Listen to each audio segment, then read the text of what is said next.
Hi, I'm Colin with Castanet Penticton, here with Mayor John Vassilaki. I'm doing a little bit of a year-end interview. The timing's good because you've also been in office for a little over a year now. Yeah, we've completed our first year, going into a year and 3 months. Yeah. So it's we've had a busy 15 months on City Council. Yeah, so I mean, anything that jumps out to you in that first year that's a real highlight for you that Council's accomplished? Absolutely, we did so much this council, and I think one of the most important items for myself is the bylaw that we passed for sidewalks and lying down on the street and sit on the street and disrupting the folks that are coming to shop downtown. I think that's probably one of the main items that we passed. And now the community doesn't feel that fear that they used to have. It's gone, and we're getting kudos from everyone on how much the downtown core has improved when it came to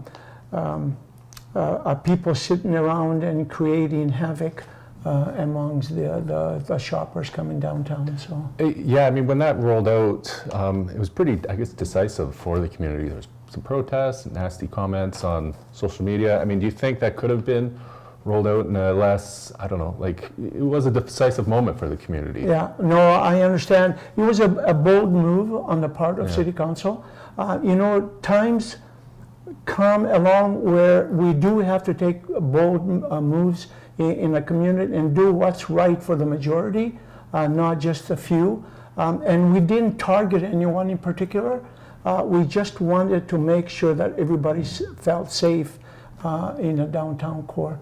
Yeah.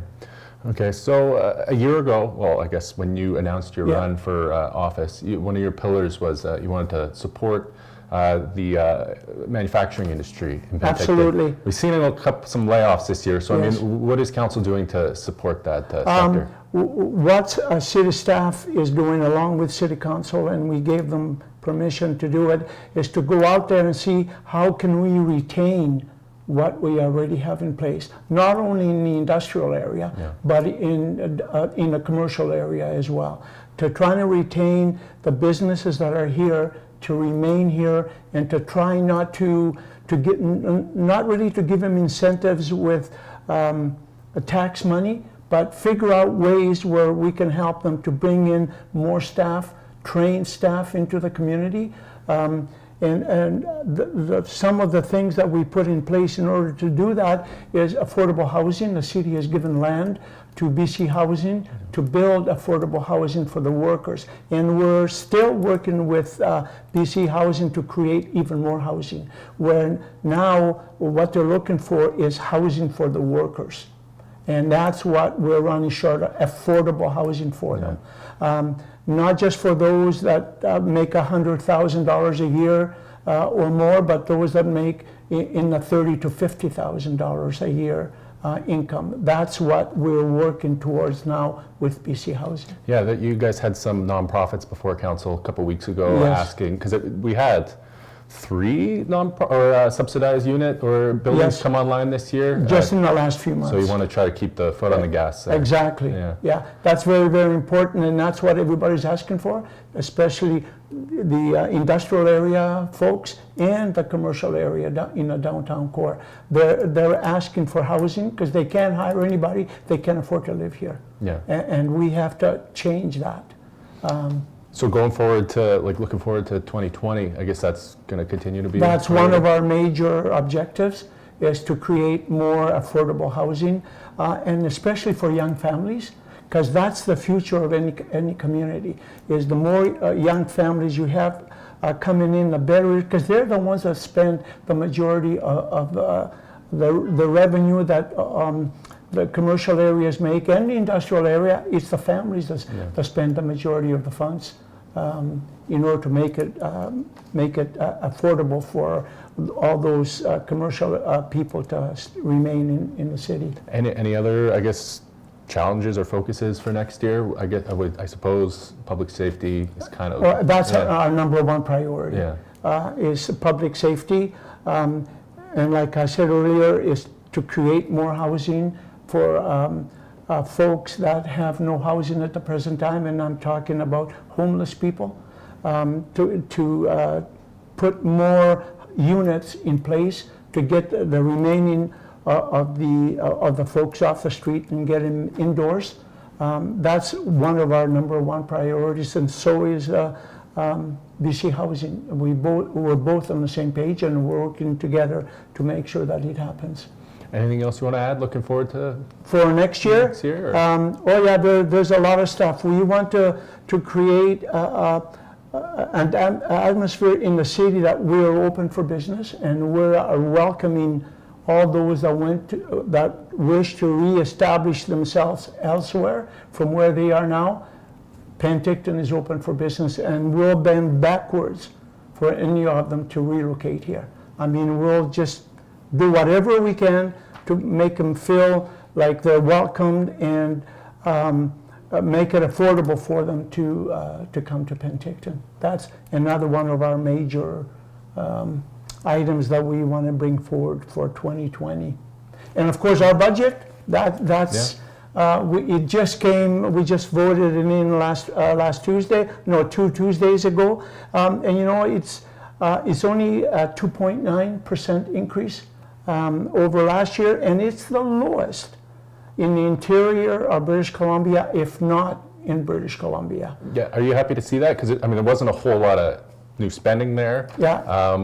But yeah, I guess so. Was that a focus for you to try to keep that number down? Absolutely. Yeah. And you know, everybody says that, and they wonder who is running the city. Is it staff or is it city council? Well, I can tell you it's not staff. It's city council. And I know everybody's concerned about new people that we brought on board, but they're professional people that have to do the work that the staff we have presently cannot handle. They don't have the expertise. In this year, it's been quite a few, I guess, expensive requests kind of or in the horizon. I'm thinking the arena. You heard from the tennis people again that recently they want a tennis bubble. There's a lot of big projects that Penticton may have to spend some money on. Like I said, the arenas. How do you see the city handling those big budget items like that? Well, we've got this, what do you call it?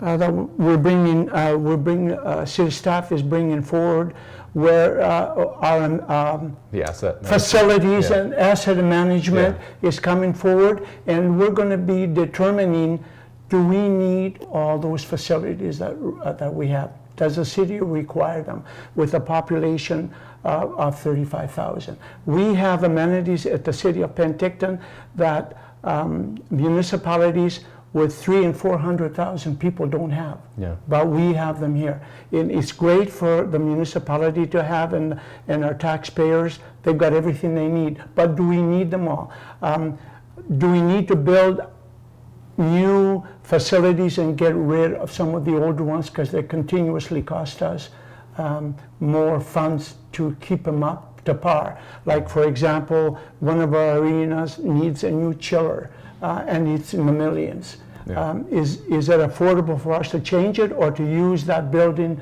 for something different, a different use? You know, things like that.